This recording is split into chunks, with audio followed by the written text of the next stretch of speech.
Magandang araw mga bata. Napansin nyo ba? Parang biglang nagbago. Yung dati nating damit biglang sumikip. Welcome sa mundo ng pagdadalaga at pagbibinata.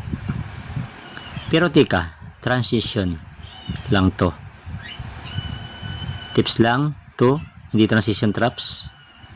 Ako ang inyong transition guide.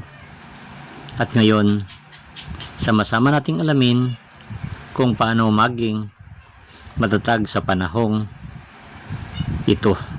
Una, tamang pagkilos, maging responsable, maging makinig sa payo ng magulang at guro.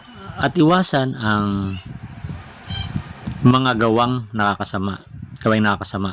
Pangalawa, pangalaga sa sarili. Laging maligo gamit ang sabon at shampoo.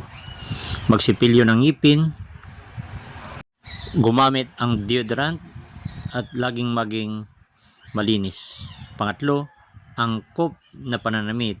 Pumili ng damit na komportable, malinis at disente. Ibagay ito sa okasyon at lugar. Tandaan, ang pagdadalaga at pagbibinata ay isang transition,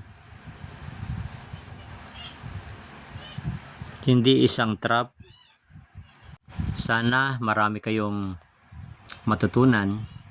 Huwag kalimutang mag-subscribe, i-like at i-share. Hanggang susunod